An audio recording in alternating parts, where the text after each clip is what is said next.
Okay, terrific. First of all, let's please give a huge thank you round of applause to Viasat for hosting this phenomenal event.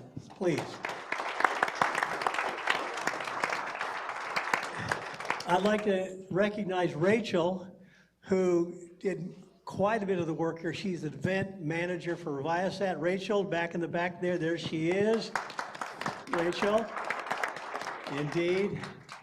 And also like to recognize a couple of folks that help us put together these events. They're also volunteers.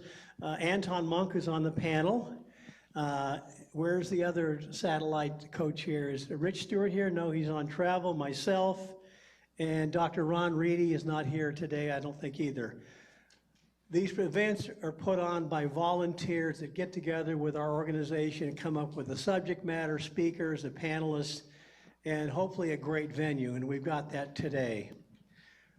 Okay, I think everybody knows me, Rory Moore. Admiral Davis and I, where's the Admiral? Stand up, Admiral, please, stand up there. There he is. We're two senior citizens that in 2009 decided to do something different for San Diego following the financial crisis, which was a bitch, and we're going through another crisis. So we did it for the greater good of San Diego and to have some fun, and it's been a blast. I'm so damn glad to be off of Zoom calls, I can't tell you. So we're gonna have more of these in-person events. We'll have great venues like this, and we want you to come back. Keep coming back. Everyone knows what that means, right? All you recovering people in the audience. I thought that was funny. Okay, Satellite SIG. All right, I want to personally thank all of the sponsors that are in the audience, obviously Viasat, Qualcomm on the panel. It's these companies you see in the background that make this possible. Without them, number one, we don't have an EvoNexus, but without them, the startups don't get the value out of EvoNexus because these large companies continue to circle our startups, helping them, acquiring them, investing in them. So as the former CFO years ago of Qualcomm told me, George Davis said this to me, and George left Qualcomm a few years ago to go to Intel. George says, you know what you guys are? You're my off-balance sheet R&D.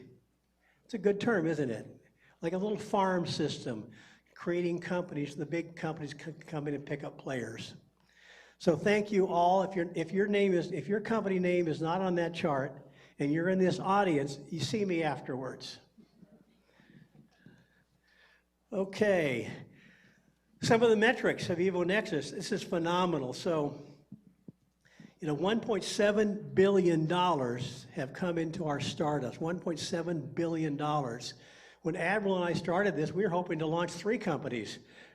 260 companies have been launched at EvoNexus, 1.7 billion from some of the world's most famous venture capital funds. As I like to say, 400 VCs can't all be wrong. Good investments. We've had 48 EvoNexus companies acquired. It's a phenomenal track record. We've had over 5,000 applicants, and our vetting process is very rigorous. Thank God that I didn't have to apply to EvoNexus when I had my company Peregrine. I wouldn't have gotten in. But great companies have entered here. We've had good exits. We've had 2.1 billion in exits, and we believe, based on valuations, we have about 10 billion in unharvested valuations. Terrific metrics. In the last 3 years during COVID, $171 million flowed into our startups in 2020. 2021, $535 million flowed into EvoNexus companies. In 2022, it went down a bit, $365 million. So, as we like to say, we're the fastest way to start your company, EvoNexus. The money seeks out EvoNexus startups, and the outcomes are the proof of that. Okay, if you're not an EvoNexus, this is your path. You're a turtle. It's not a good place to be. Now, maybe the turtle wins eventually, but EvoNexus accelerates your time to market. Let's keep that in mind. We accelerate your time to market. Simple as that. Okay, I want to thank Advanced Image Robotics. The camera system you see here that's following me around the room is being guided by an operator in Florida. So this system replaces the truck roll for production companies you have to ship to an event. This is one of our startups that came out of Hollywood, and they've won more Emmys than I can possibly count. But they developed a complete robotic camera system that operates remotely. So they ship a camera system in a Pelican case with some simple instructions how to set it up, turn it on, and the control panel is remote. AIR, thank you, Kevin. He's one of the CEOs in the back there. Thanks, Kevin. Okay, our SIG events, back in the day, we had SIG events about every other week. And those all came to a crashing stop before COVID and during COVID. We're bringing them back. So this is really kind of our coming out party. We had a SIG event that Garish participated in and Anton participated in end of last year at our incubator just to see if the public would come back. They have come back. And now we're going to bring it to large venues like Viasat and other large corporations in our community across sectors. So stay tuned for some of these new events. We've had over 500 SIG events over the years and over 20,000 attendees during those years attended. Okay, Rick Baldridge came down with a bit of an illness recently. He didn't feel good this morning. So we have Rick is the vice chairman of Viasat. Prior to that, for about 3 years, he was the CEO and president. Prior to that, he was president and COO. And I think one of the most fun days I've had with the Admiral coming up to Viasat when Viasat 2 was launched. And we watched it live on the big screen here on campus as it launched out of French Guiana, was it? French Guiana, satellite as big as a school bus, basically. And that was an exciting event, watching that event here. Rick can't be here, so their CTO, Garish, is here. He's going to lead the panel. We've got some great questions for the panel, and I'd like Garish, the CTO of Viasat, to introduce his panel. Thank you, Rory, and glad to have you here. Let me just turn around so I can face the panel.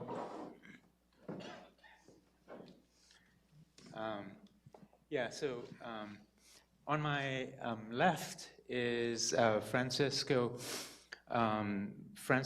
Gili, and he is the Vice President of Product Management at Qualcomm Technologies. Francisco is responsible for roadmap planning of satellite communication and location technologies. Francisco, do you want to add to that? Maybe I can say that. Hello? Okay, I can use this one. Okay, so I come from a satellite background because I started working at Telespazio in Italy, fresh out of college. Spent 5 years doing Iridium and then Astrolink, and then I decided to come to the ground, and I joined Qualcomm in '98, and I've been working on the ground on cellular modem for almost 20 years, I would say. But in the last 4 years, I went back to satellite. So now I'm actually responsible for satellite technology, both for communication and for position location. So basically my old love for satellite is coming back. With age, I think I'm going back to the satellite. Yeah, thank you, Francisco.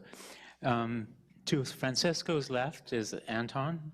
Anton is the Vice President and CTO of Wireless Initiatives at Viasat. He helps bring broadband internet to unserved international rural communities and works at the intersection of technology, spectrum policy, and business partnerships. Anton, do you want to add to that? No, it looks like Francesco and I had more hair in those pictures, but better looking now. The pictures haven't caught up with us. We're just denying reality by not getting new headshots. Nice to see some friends that I haven't seen for a while, and like Rory said, I love that these SIGs are starting up in earnest. We used to have so much fun with them, across different sectors. I helped run the semiconductor SIG at the time, and it's really just a fantastic way for people to network in the tech and life sciences space in San Diego that we just haven't had for many years. So it's nice to see so many people here, and I think online as well. We have a bunch. My background before Viasat was a long time ago in the chip business, semiconductor business, and started a company called Entropic Communications, where we did, it was a fabless semiconductor company doing high-speed networking chips for the home, and then was in the 5G world for a while, at 3GPP with many of Francesco's colleagues. Had a fantastic and very frustrating time learning about 3GPP from the inside. Much more challenging than IEEE or anything else like that. But I think gave a good perspective for what's happening now, which is this incredible convergence of terrestrial and satellite, and really bringing these two worlds together in a way that they haven't been in the past, except perhaps for some, like those at Qualcomm, that have been at that intersection for a long time. But forging a lot of new partnerships, and I think that's the exciting part about this D2D world that we're going to discuss. Thank you, Anton. And then to Anton's left is Jordan Becker. Jordan is the Vice President and General Manager of Geospatial Intelligence and ISR at BAE Systems. He's the new business leads for large programs supporting U.S. government customers with intelligence and security and defense communities. Jordan, do you want to? Yeah, thank you. And thank you for hosting us today, and Rory for setting up this SIG. I appreciate it. I've been on the EvoNexus board for 20 roughly years, and I've been working with Rory and Admiral, and it's a great organization. We have a number of companies that are very relevant to this topic that I encourage you, if you haven't been down to the new facility down in Sorrento Valley, you come check out. I started my career at IBM. I spent about the first half of my career in the internet business and the second half in defense and aerospace, most recently at BAE Systems, where we work on a number of intelligence, surveillance, reconnaissance programs, as well as military defense programs. And so I've been in that area for probably about 15 years or so. Thank you. So the format is going to be primarily, I'll lead off with a set of questions and for about half hour, 40 minutes, and then I'll leave time towards the end for audience questions. Today's panel is about D2D, and it's what do we mean by that? It's really about personal and IoT satellite devices, connecting with potentially SIM cards that can connect and provide services via satellites, so direct via satellite. So there is a lot of excitement over the last several months with the announcement by Apple and Globalstar with emergency SOS services on their phones, the iPhone 14s. And then there were demos that Francesco was part of at the CES last month, where Qualcomm was demonstrating services to Android handsets, and T-Mobile and Starlink announced services starting perhaps late next year or so. So there's a lot of excitement. There are a number of participants interested in the ecosystem.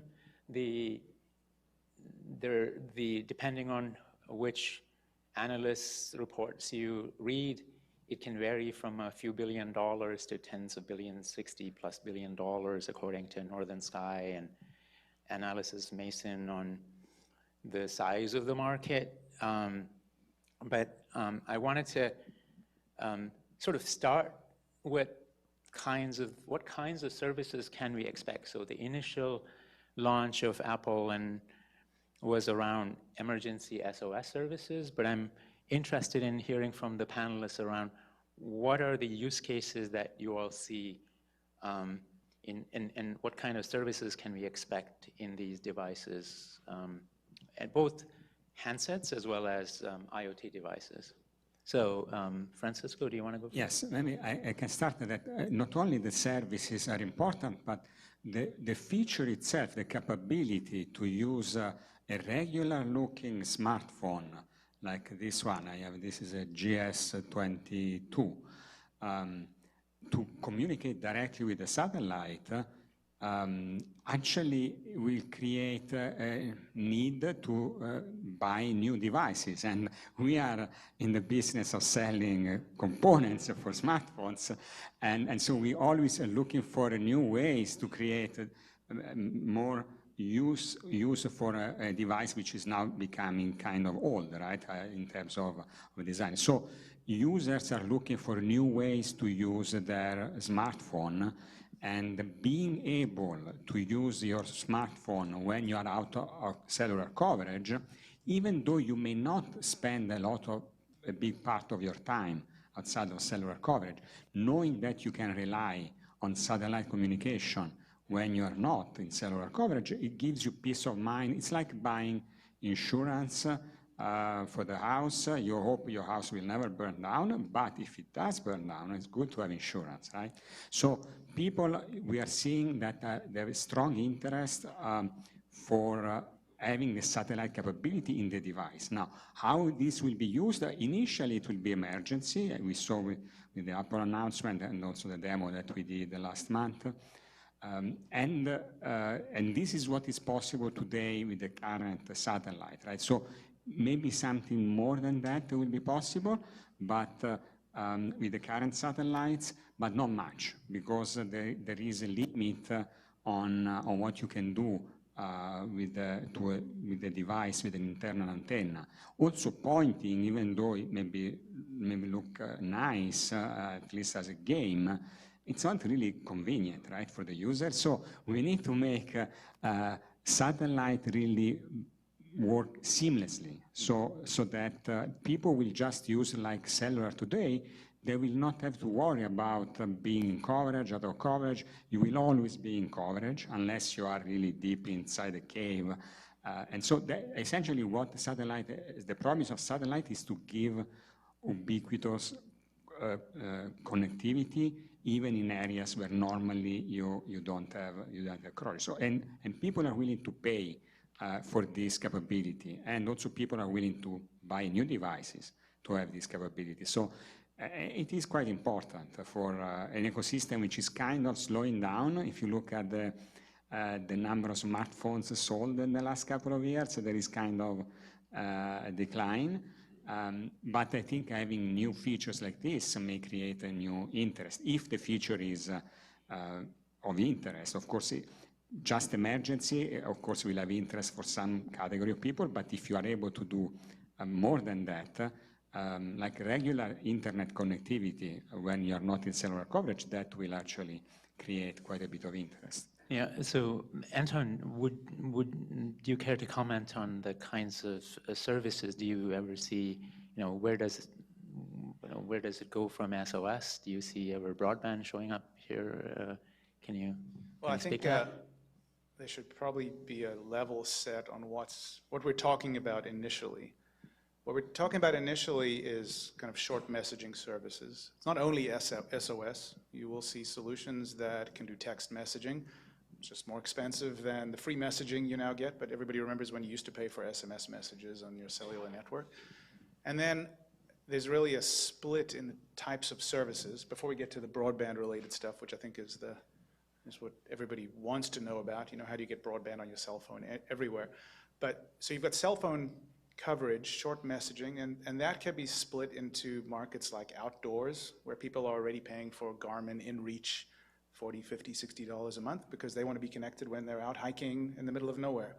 Then you get the people that want the type of insurance programs that Francesco mentioned. And for that, would you pay, not for those of us that might be in the middle of a city, but if you're in on the edge of cities and more rural areas. I have some numbers here I got from GSMA. So just as of a year ago, worldwide, let's look worldwide, 300 million people have persistent coverage gaps, and 570 million people have effective coverage gaps. That means they kind of go in and out. They're on the edge of cellular bands. And these are areas that we're well aware of at Viasat from a fixed terminal perspective. It's incredibly difficult to bring services to these places. You can't reach them by fiber. You cannot reach them by microwave. We deploy satellite-based services in Mexico right now because you cannot reach them any other way. But it's the last 10%, and then what about the last 5%? So when you're talking about, 570 million people, that's a fairly small percentage of the world, but it's a huge number. And those are unlikely to get coverage anytime soon. So for an insurance backup program that you might pay a few dollars a month for to make sure that your kids can reach you when they, are out of coverage, that's another market. Then there's a whole IoT space. IoT space is a completely different segment, but incredibly valuable for tracking things like pharmaceuticals. There's another company in the EvoNexus right now called Tag and Track, very interesting company. They do kind of stick-on labels that talk using narrowband IoT. Those can talk directly to satellite as well. They're part of the narrowband IoT spec. So you can imagine very inexpensive sensors that get deployed for logistics and tracking around the world where they go in and out of coverage. Now they're not going to, they won't make $5, a month for those, but perhaps it's something like $1 a month. So these sort of two different splits. And then there's the government sector, which I'm sure Jordan will talk more about. That's another area that Viasat is very interested in. So you can imagine plenty of areas around the world, just think Ukraine where there's no coverage, and what would the relevance be of just being able to send short messages, 50 or 100 byte messages, location information, critical information like that. So that's another area that Viasat's very interested in. And I think we can talk more about the broadband stuff, but the answer is right now, with both GEO and LEO satellites, even though the focus is mostly LEO, but with GEO as well, you can do these kinds of services. You can do short messaging services. What Viasat knows how to do as well as, or better than anyone in the world, is to change the paradigm of bandwidth economics. How do you improve the cost per megabit per second, not by a factor of 2, but by a factor of 10 or 100? That's what we've done with our Ka-band satellites. So we see this huge opportunity to change the way that bandwidth is generated and thus consumed in these lower band direct-to-device markets. And with those new types of systems, space, ground, and waveform, we believe that there's opportunity to get much higher capacity solutions. Yeah, thank you. Jordan, would you care to comment on DoD use cases, in particular, maybe security and intelligence services? What kind of use cases do you see? Sure, yeah. I can think of at least 3 good use cases that the DoD and military is interested in. One is what I'll call the mitigation of friendly fire issues, or what's sometimes called identify friend or foe. So think of, you've got a battlefield and you've got infantry, and infantry, the most common cause of fatality typically is blue on blue or friendly fire kinds of fatalities. And so being able to identify a individual on a battlefield as a friendly becomes very important. And there's been several decades of development of airborne to ground technology to try to identify dismount infantry folks, but extending that to space has become a reality with some of the IoT capability, where the idea is that you can identify from space through similar short messaging kinds of interfaces a dismount or an infantry person on the ground, and then essentially light them up for others on the battlefield locally to identify them as a friendly. That's one use case that I think is very common and very interesting to the DoD. Another is geo-target location and target-assisted putting weapons on targets, essentially. So you've got mobile missile or munition systems on the ground that are looking for targets. Often you'd have aircraft painting targets essentially from the air that then gets communicated to these ground weapon systems to put a weapon on the target. But doing that from space, using that as a space-assisted weapon target pairing becomes a key application use case for IoT direct to device as well. And then finally, search and rescue missions, humanitarian missions, where you've got first responders and search and rescue teams that are out in war-torn places that have poor connectivity. And again, you're trying to identify, geolocate targets, whether they be the search and rescue people or the actual search victims in some cases. That's another key use case that I think are all active pursuits in the military today. Yeah, thank you. In terms of the ecosystem, in terms of devices, integrators, network operators, et cetera, Anton, do you want to maybe paint a picture of what an ecosystem for this might look like and who might be the key players? Yeah, I think it's very interesting with so many different pieces coming together over a common standard. This is really what a standard gives you. I mean, Viasat has been in the satellite space for a long time, but for fixed terminals that are deployed on our own network, there isn't really a need to lower the cost to mass consumer type levels that you find in the cellular world. But with a standard like narrowband IoT, NTN, non-terrestrial networking, which is in release 17 of 3GPP, technically 5G, now you have devices that, modules that can cost a handful of dollars, devices that can cost $30 or $50. It's a game changer in terms of what can be deployed. And so the ecosystem of narrowband IoT or EMTC, the IoT world, which is already set up for cellular, is now able to play in the satellite world. So you've got, let's give an example of some of the types of companies. You've got network operators, you've got the spectrum owners, satellite operators, you've got MVNOs, the mobile network operators and virtual network operators that we traditionally think of in the cellular space. They are cellular, but they're IoT operators. And more companies are entering that space because they bring something different to the table. For example, there's a company called FlowLive, actually funded, I think it might be funded by Qualcomm, that is an MVNO, and they aggregate capacity from multiple cellular operators, and they would aggregate satellite capacity. It really makes, from an end user perspective, it now makes no difference whether you're in coverage or out of coverage or have cellular or satellite capacity. The standard gives you the ability to have a seamless handover between a cellular core and a satellite core. So then you've got, of course, the chip vendors. Without the chip vendors, you have nothing.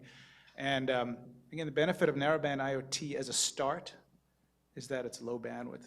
So I'm not going to say it's easy for Qualcomm to implement, but they're fast. They can do it. They can do these things quickly. But yeah, there's a whole range. And then, of course, there's the large MNOs, Deutsche Telekom and so on that have their IoT business. And then there's the cellular side. So you've seen that from T-Mobile, and people are waiting for what's AT&T going to do, what's Verizon going to do. AT&T has made some announcements with investments in AST Space Mobile. We could potentially talk more about that. Yeah, what about the space folks with LEO systems coming on, and how do you see that play out? All right, I can address that quickly. So a lot of the hype, let's say, has been about LEO. And as I've mentioned, GEO is perfectly capable of serving narrowband IoT as a start, and even going beyond that. Viasat's traditionally been playing in the GEO space, although we build LEO satellites for government applications. So the range of companies that you'll see are small companies like a company called Link that's made a lot of noise lately about using terrestrial spectrum, to another company that's involved with EvoNexus called SAT SIG IoT, to companies like that don't have their own satellites, like Skylo, that have built a network stack, to others that have received a lot of hype by AST Space Mobile, with these massive phased array antennas in space, all trying to serve a different part of the market. And we're all waiting to see who's going to be successful. I think they can't all be successful. Yeah. I want to ask Francisco a question on what Qualcomm's, do you anticipate, how do you see in terms of location services and so on, and where do you see GPS, the newest standard coming, and how does Qualcomm think about using those for location services, and do you see that as as an application of this narrowband direct-to-device kind of thing?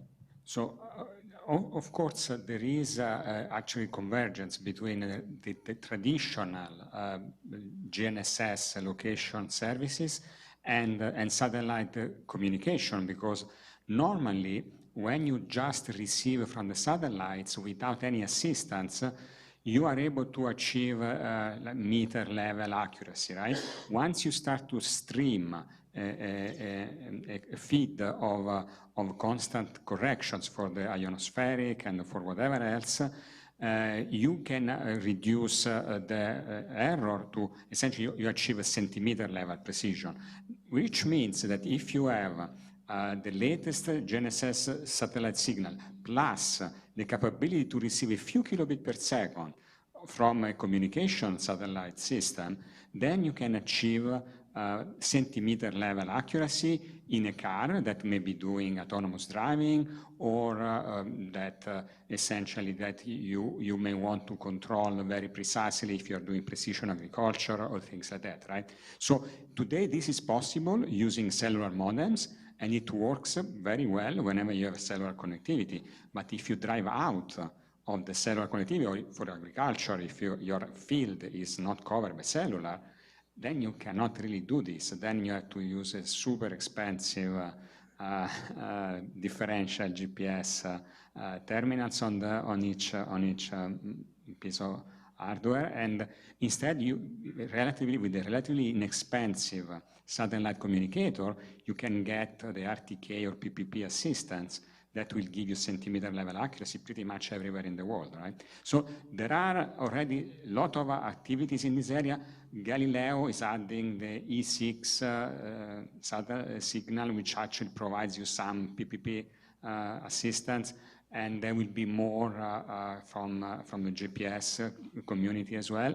But in particular, what I see is that all these signals that are coming from the GNSS will be used in the traditional way, and all the assistance will come from the communication side, from the geo satellites or LEO satellites that are actually enabling a particular stream of assistance data to be directed to the user and to be customized for that particular area. Because of course, if you're doing RTK assistance is valid only in a particular area. You cannot have a global broadcast that you could do from the satellite. You can do that with PPP, but not with RTK. So having the direct communication to the device via satellite, it's actually helping even on the location side. And this will increase reliability for autonomous driving.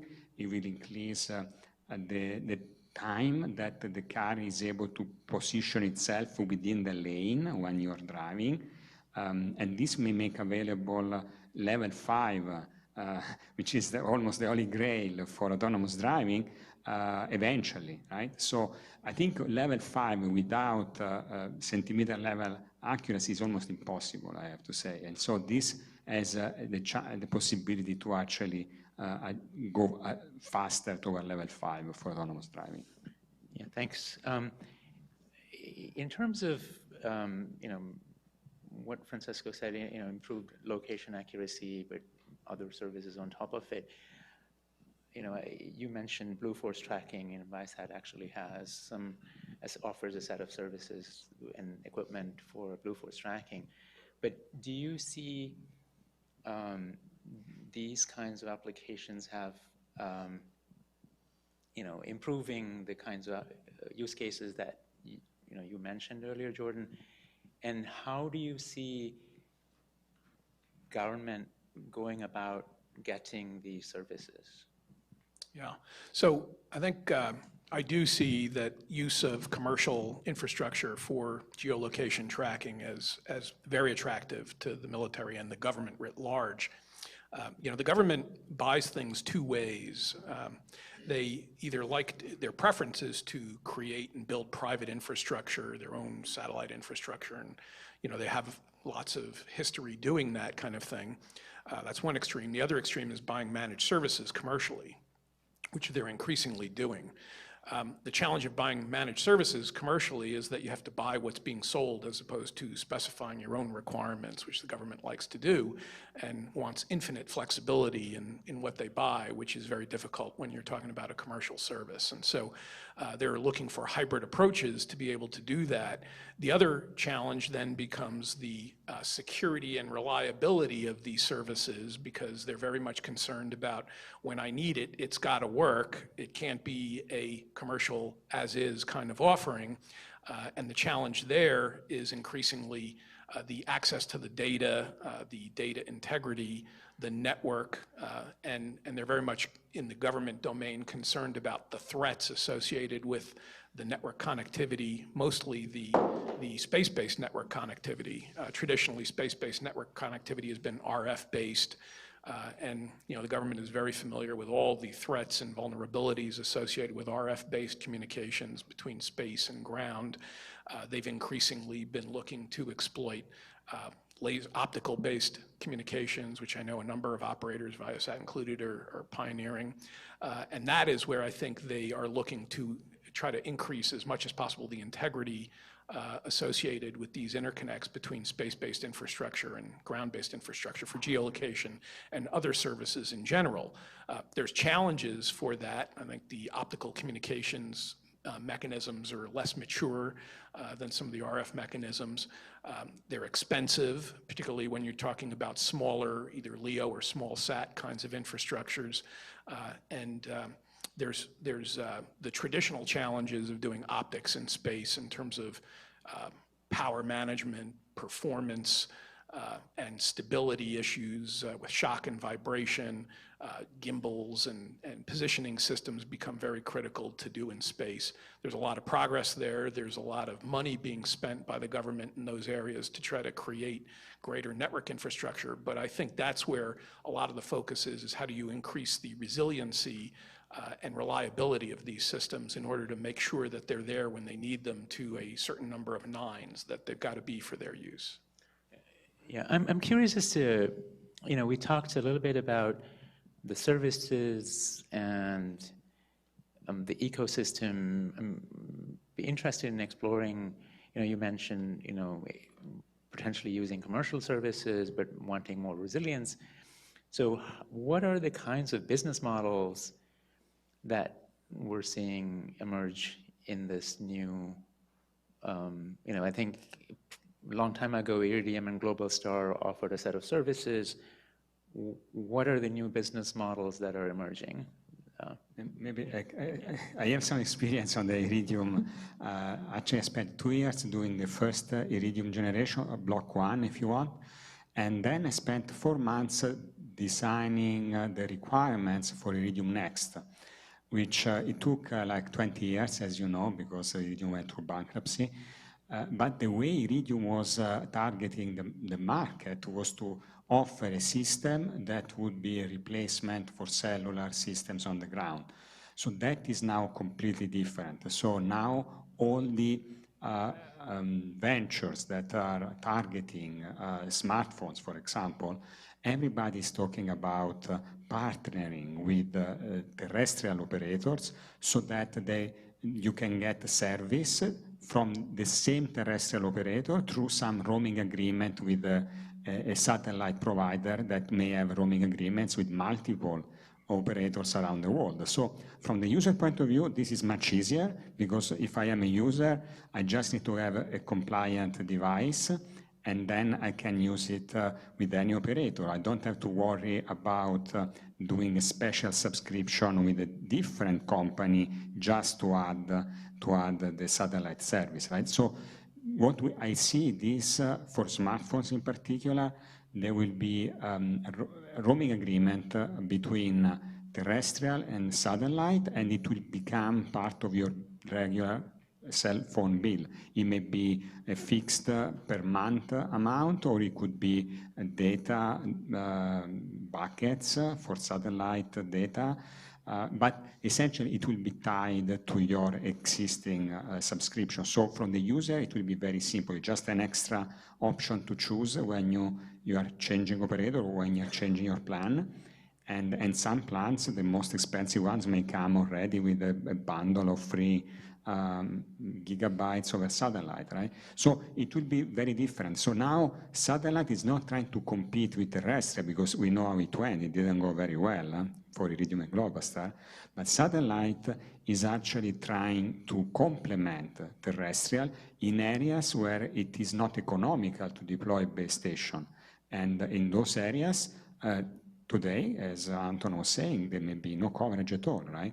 So by having this complementary coverage, I think this time there is, maybe this time is different, right? Maybe this time there are better chances that this business model will work, because operators already have the user relationship. They have the credit card number for the user, so they just need to sign an agreement with an SNO, and then it's pretty much done, right? So it's actually much easier than with respect to the 30 years ago.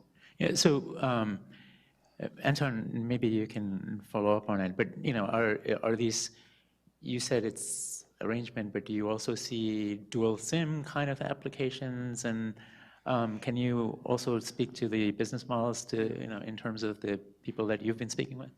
Yeah, I mean, I don't disagree with Francesco, but I think there's other, the world has changed in terms of how data is consumed and how applications are paid for, and people are used to going to app stores. So we think a really interesting model, and that has an ability to scale incredibly. I mean, you can see how fast things move on social media or new types of devices or apps that come out. So you could see a business model where, and Google has already announced that Android, without much detail, is somehow going to support satellite. Now that could mean a lot of different things, but what it means is it could make information about the network available to the application layer. So you could see, I could see an example of applications like Strava, which is used, cyclists and runners and so on, where location is critical, or All Trails. If you've gone hiking, fantastic app. What would you pay? I'm going hiking in Lake Tahoe, somewhere where I don't have coverage. Maybe I'll pay my $5 a month, which I think I signed up for and forgot to cancel anyways, for my All Trails Pro, to be able to download maps and get more access. Wouldn't I pay that to, just have, 50 messages a year for, or 5 messages a month? Yeah, so that's another way, another completely different type of business model where there's no need to incorporate a channel partner like the operator. Well, of course, the operators have incredible scale as well. So I think, with the combination of the modern app store, the OS supporting new capabilities, as well as the phones, you have different types of solutions. And then you're going to see devices, many phones will not support this for a long time, but we've already seen solutions that are coming out, or that will be announced, that are puck-based devices. They're small devices that talk via Bluetooth to any phone. All you need is an app from the provider, and these puck devices will talk directly to satellite. And they're inexpensive. Maybe they're $150, $100, something like that. And then you have exactly the same business model. Now it's an over-the-top, or it could be sold through an operator. So I think there's a lot that we don't know yet, and I think there's a ton of opportunity for different types of business cases to emerge. Yeah, thank you. Sort of switching gears a little bit, we looked at services, players, business models. I want to switch a little bit to the network elements of it. And I'm curious as to if the government, through the SDA or some other space agency or some space force, is government, you sort of hinted at commercial services, but has traditionally, government has also invested in infrastructure, and for its own reasons, security, resiliency, and all those sorts of things. Do you see a bespoke network for these types of applications?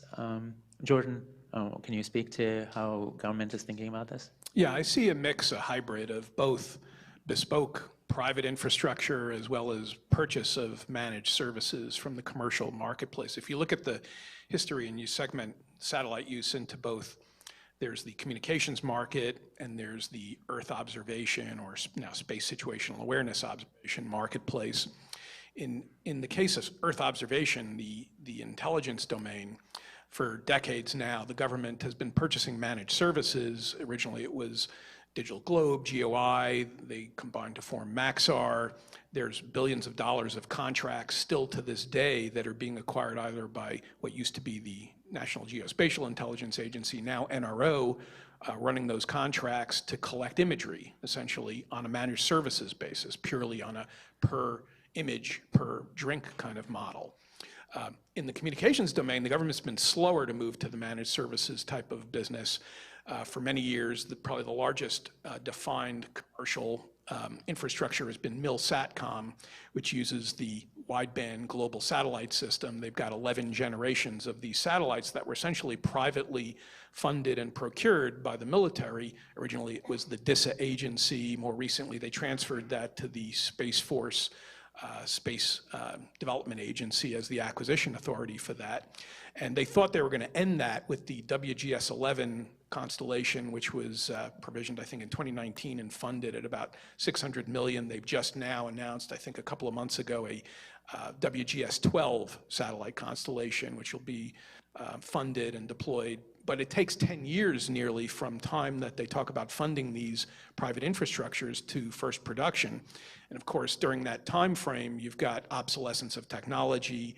They're never meeting their capacity requirements. And so they have to turn to the commercial infrastructure for that. Well, the challenge with commercial infrastructure, particularly if you're talking about a hybrid mix of GEO, MEO, and low Earth orbit, is again the network challenge and the security, where in the RF domain, you've got multiple kinds of security issues they worry about. And I think part of the concern is that when the government starts using commercial infrastructure, they fear they're painting a target on commercial infrastructure's back, exposing them to threats and vulnerabilities associated with adversaries of the government that otherwise may not have existed.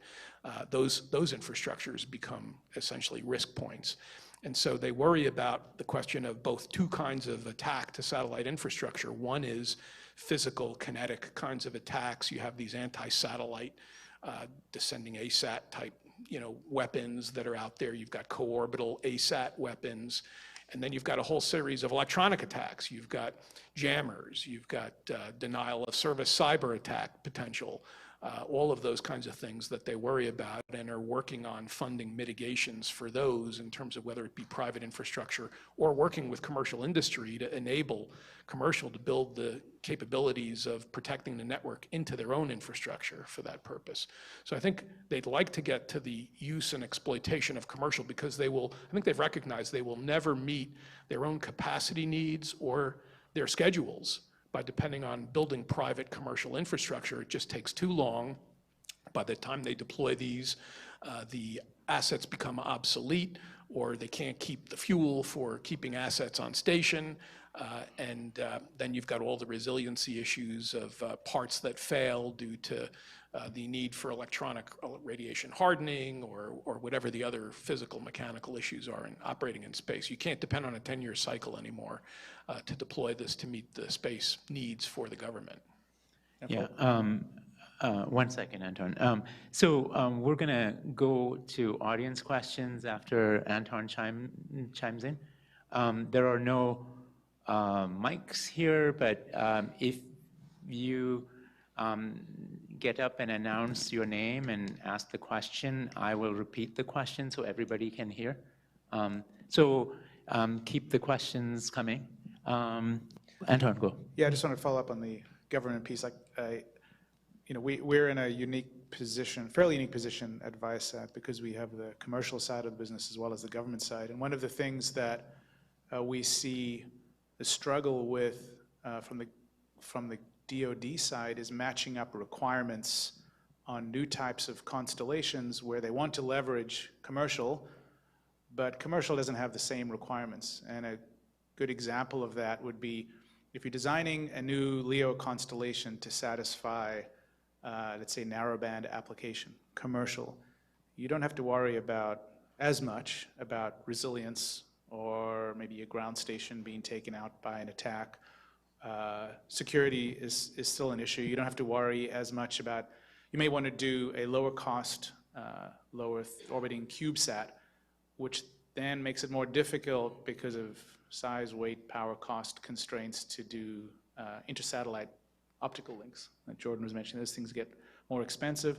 We have solutions that do relay between LEO and GEO. We do have a program that we're working on for NASA. But if you look at the government requirements, resilience is pretty much at the top of the list. So, so how does the government leverage the lower cost that the commercial world is driving to? It's a struggle that is going on right now, because we have discussions with our team and the DoD on a regular basis. I think they're still trying to figure it out. The same thing, and as part of that, there are features in the spec that don't necessarily provide support for the kind of security, resilience of shared networks. So things like that would help that are things like network slicing and 5G. If you're using a commercial network and you want to dedicate resources for the government, you want to use certain applications like that, or device-to-device connectivity, something that Qualcomm's been pushing for a long time. It hasn't been commercialized. There hasn't been enough of a pull from the operators to do this thing called sidelink, but that's seen as a really useful mechanism for troops communicating without infrastructure in case the infrastructure is taken out. Same thing with millimeter wave. Government would love to have millimeter wave, we're getting to cellular now, standalone solutions, but major operators are the ones that drive these things. So the idea sounds really good, but it's proving harder than I think people expected to match up government requirements with commercial. And that doesn't mean that it won't happen, it just means that there may need to be a different set of use cases that those solutions are used for. Yeah, I agree with everything. Yeah, can you keep it brief, then we get the chance Yeah, I to... agree with everything you said. And when push comes to shove, government will relax their requirements in order to meet what's available. Take Ukraine as an example. You don't have a 10-year cycle to go figure out how to satisfy your needs. You have 1 month. You need to deploy 10,000 terminals quickly in order to do that. And so you're going to use what's available and figure out how to accommodate that. And then try to back into a set of what can we live with. And remember, the government has end users that are warfighters and people who use this technology, and they have buyers who are people who think about requirements indefinitely. They can think forever about those if you allow them to. And they've got to close the gap between those two communities in order to get to a real usable capability. So I think commercial, when push comes to shove, there will be real needs in timeframes that just warrant the government figuring out how to bridge that gap between the buyer, the procurement side of the government, and the user side of the government to come up with a usable capability and solve some of these problems, even if they're tactically related solutions. Thank you, John. Questions? So, Anton, you were talking about the puck, which really captured me, because I was thinking that before you said it, when you started the conversation about antennas and the phone, and it seems to me the hotspot kind of thinking would be the way to be able to connect a device to a satellite where you don't have the ability to receive a signal with the kind of antenna that you want or placement that you want. But by having a hotspot, and it could be Bluetooth or it could be, otherwise connected, that seems to handle the problem. So does the satellite link to a hotspot type device have the capability of doing broadband, or is it limited still to SMS, or what do you see in that? Okay, so Anton, either you can repeat the question or I can, yeah, go ahead. If you can repeat the question, just because it's being streamed here. That was a lawyer question from Bruce, who used to be my patent attorney at Entropic. I was wondering if there was going to be a question that came at the end of it. Basically, the question was, can you use puck devices for higher end communications capabilities? Is that a good summary? See, that's all of the boilerplate stuff that comes before the question.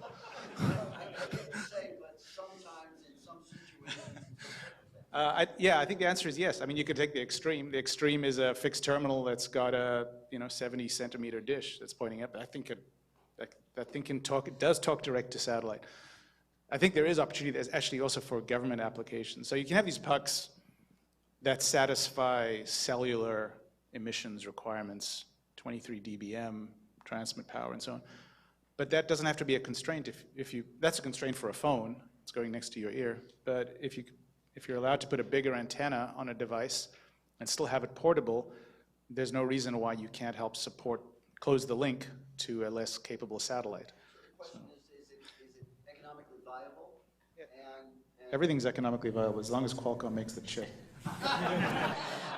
I think so. Actually, it's very curious that very recently Iridium announced a hotspot application where essentially they bundle channels and frequencies, and then they give a little bit of higher data rate for a hotspot.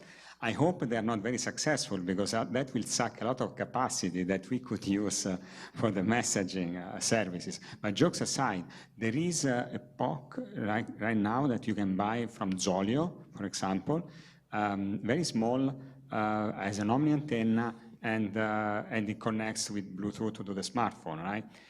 Problem is that you need a special phone number, and it doesn't integrate well. You need to have a special bill. Essentially, it's like a Garmin InReach kind of experience. So for people that go out on hikes a lot, that's okay, but it will not reach the vast majority of population. What will reach the population is something simple and relatively cheap that every manufacturer will put in a phone. For example, this phone costs more than $1,000, right? To add satellite capability is just a few dollars. It's not a lot, right? So it will be relatively inexpensive, considering the astronomical prices already of these phones, to add satellite capability, pretty much all the premium tier and maybe high tier initially, and then eventually all the phones, because the price is now so high that, and the technology has improved so much on the communication part, that you can actually implement a standard-based satellite area interface for a very little cost, which is not possible with the proprietary stuff. I mean, with Iridium, we had to basically bend over backward to make it fit inside a smartphone. We managed to do it, but it is not easy. But with the standard-based technology like NTN, you don't even have to add any extra hardware, pretty much. So you're just repurposing existing hardware, tuning it to slightly different frequencies, and changing a little bit the software, and then you will be able to have satellite service for a very little amount of extra cost, right? So, and that will become available for everybody. So that is the promise of the NTN. Yeah. So there's a question here. Yeah, Stefan China. I have a question. Do you have any migration path to support voice and medium data application? So the question is it directed to somebody? Yeah, Viasat and Qualcomm. Yeah, the question was, is there a path to support voice? The answer is yes. I mean, we've actually worked with Qualcomm on... We're already working on it. Yeah, just wait. Yeah. That's why I mentioned, this narrowband IoT, really 17 supports various options. Narrowband IoT is the narrowest band with 200 kilohertz. It will support this short messaging service. That's just the nature of the spec. And it's easier to close the link on the satellite. Yeah. The higher in bandwidth you go to achieve those kinds of applications you're talking about, voice, let's say 3G services, hundreds of kilobits per second to a megabit per second. Voice is also latency dependent, right? Yes. Yes, but not milliseconds. I mean, we have, I don't know if you could fly on an airplane that has Viasat that still has, hundreds of milliseconds of round trip. If you ever try to FaceTime, it works fine, actually. Remember back to when you used to use your telephone at home and call your relatives overseas? Your brain pretty quickly figures out the latency. So, half a second of latency, while now when everybody's talking about 1 millisecond, it sounds like a lot, but it's not an issue when it comes to voice. So yeah, those features will be available through the evolution of the spec, through the evolution of satellites, the ground segments, and the waveforms. Francisco, do you want to have a short answer? Yeah, I want to agree that, yes, voice is going to happen, even video is in the pipeline, and Geo may be one of the first implementation for voice, but eventually LEO, most likely, when an NTN becomes commercial, that will most likely allow not only voice and video, but even megabit per second to the device without pointing, right? So it will be really a seamless experience. Of course, that requires a lot of new satellites that have to be designed, built, and launched. So it will take time, but I believe that the industry is actually very actively looking into that. And so it's just a matter of time. It's just a matter of time that eventually you will be able to do voice with the internal antenna, linear antenna, not the circular polarized antenna. You're sharing the same antenna that you use for cellular, you can basically reuse it for voice and video over satellite. So not immediately, but maybe in a few years it will happen, before the end of the decade. Yeah. So William Craig, and then that gentleman over there, that, and then we'll come back to you. Yeah. So, Bill Craig, quick one. So, to characterize the direct-to-device, the device based on your comment, big antennas, is outside the home, get it. Cell phones, I get it. That whole thing, you're not targeting thermostats or HP printers or anything else. It's external, given the attenuation characteristics of higher frequencies trying to penetrate into the home. Is that a fair assessment of the market opportunity? Yeah, I would say so. I mean, these things, So do you want to summarize the question briefly? Oh, sorry. Yeah. Can you talk into the home? I mean, really, or are we restricted to outdoor solutions? I think in general, yes. I mean, let's be practical. There is actually a surprising amount of link margin available, even to GEO, to these small devices. We have heard stories from partners where they got connectivity inside their boardroom. You know, that wasn't inside Fort Knox or something, but it got through a wall and so on. We've heard of situations where it's gotten through a locked trunk, but these are not, you would not pitch these kinds of, services with those applications in a marketing flyer. Somebody will sue you. Yeah. So, go ahead. I have two questions for Anders. For the use case of IoT, can you comment on the latency, reliability, and also the scalability? Is there any limitation that, like, per day you will only receive these many packets? And also for the scalability, say if the satellite is visible, how many devices can it connect? And how do we scale it more? So that's a pretty big set of questions around system design, around all the utilities and the capacity as well. Can you briefly talk? Yeah, I mean, it's worth considering the difference in types of services, I think, which is one part of your question. I mean, it's latency related. For many of these IoT devices, they might only be communicating 4 times a day. You know, my favorite example, which was told to me by an aspiring satellite operator, was the livestock example. I mean, I did not know this. I'm not a farmer, but there are solutions out there where they have these pills that they put into cows' stomachs that communicate wirelessly to a tag on the ear and measure the health through the acidity or something in the stomach, and then that can commute over LoRaWAN or something else. Well, those tags can communicate directly to satellite, but how many times do they need to communicate a day? So you got maybe a 50-byte message, location, health, geolocation, whatever, a few times a day. So, I mean, it's definitely not latency sensitive at all in that application. Okay, so for that, in the end, we were very worried when we started the design for direct-to-cell phone for SOS. But then we did the math, right? So in the end, it doesn't. If you remember our demonstration, it takes only 3 seconds to actually send or receive a message using Iridium. And this is similar to what you can get with narrowband IoT and NTN as well. And this is a regular full-size SMS message, right?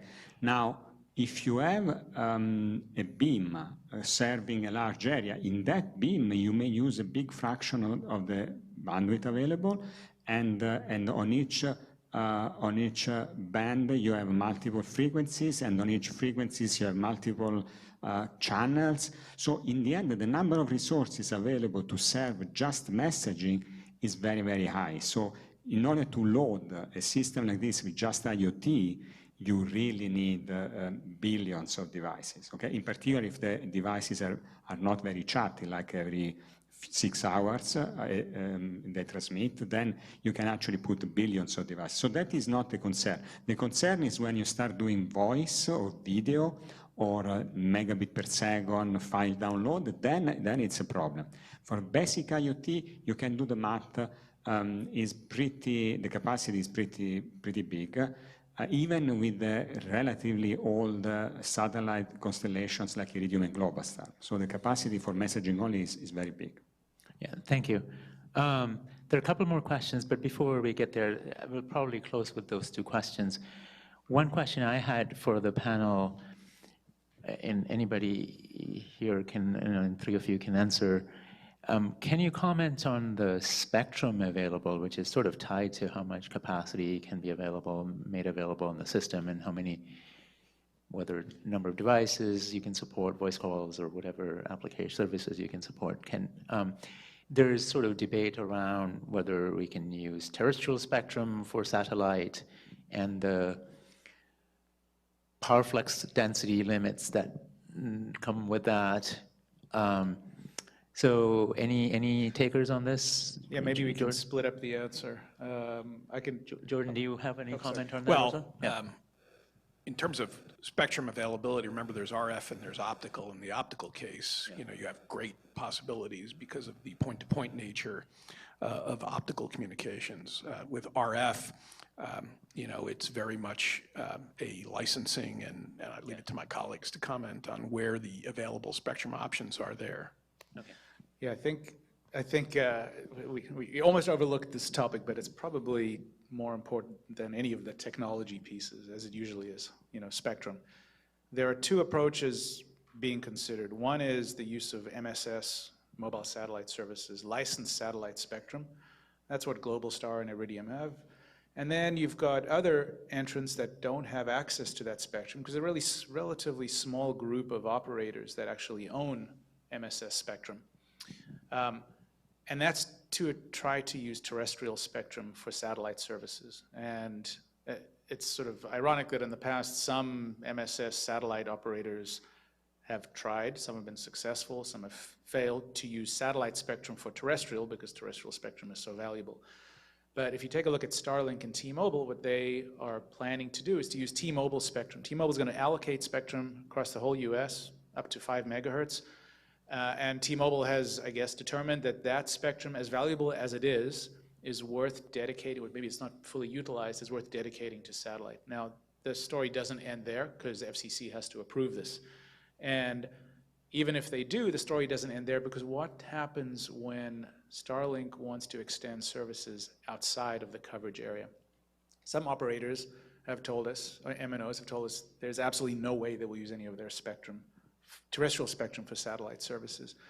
Then you've got some countries, I think I saw Germany recently made some announcement that they will not allow their terrestrial spectrum to be used for AST space. That's right. They specified some power flux density limits and all that kind of stuff around.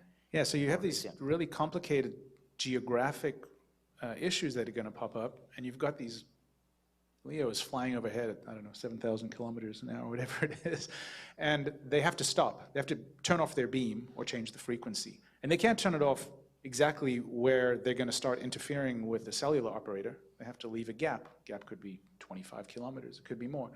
And in fact, there's some interesting studies that have been done in Europe, I think in areas in France, where they show these huge swaths where, because of the location of terrestrial towers, they just will not be able to have coverage.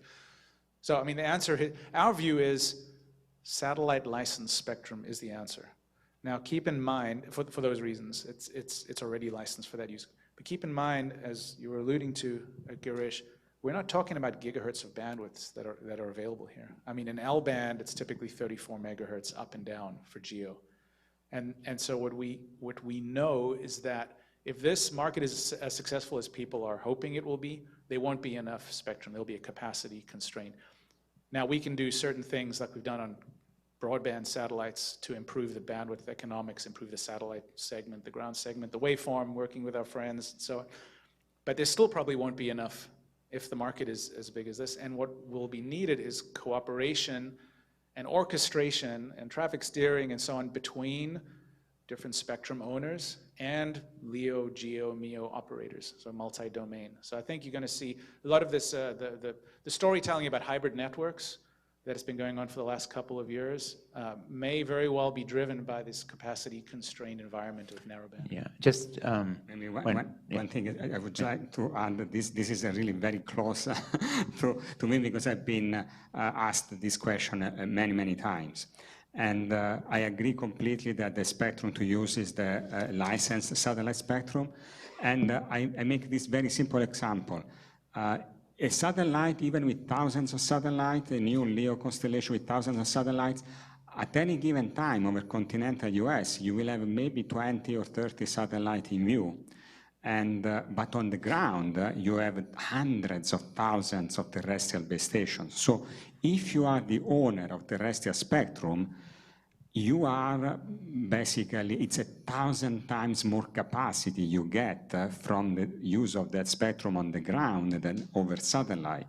So this means that the terrestrial spectrum is extremely expensive because it gets reused so many times over the continental US. Just think about the latest C-band auction, right? $80 billion were paid to basically for the auction, and like one operator, Verizon, to get nationwide 100 megahertz, 120 megahertz, they paid $40 billion. So, and that is actually 3.5, 3.6, which is not even that great. If you go to 2 gigahertz spectrum, the assumption is that the cost to the operator is about $1 billion per megahertz. Now you need to set aside 5 megahertz just to allow SpaceX to beam to the user so that everything works. Otherwise, you have this problem of coexistence with terrestrial and satellite. I mean, you are talking about a $5 billion opportunity cost here. And for $5 billion, you can launch your own constellation, okay? So, and you can buy Iridium, you can buy Globalstar. So it just, not only there is a regulatory issue, but there is also a problem. I mean, opportunity cost is gigantic, right? And that part has not been addressed. That's why some operators will not even consider it. Yeah, unfortunately, we're sort of over time. So I think we're going to, apologies to the folks who were holding their questions. But I'd like to give a round of applause, invite you to also give a round of applause to the panelists. Thank you all for coming, and thank you again for being on the panel and speaking eruditely about this. Yeah, thanks. Okay, we're going to have more SIG events coming up, different sectors, but one of the beautiful things about the SIG events is they attract birds of a feather, people that care about a certain sector. So if you care about medtech, stay tuned. If you care about security, stay tuned. Care about semiconductors, stay tuned. We have an event with your name on it coming up. The SIGs are back. Thanks for coming.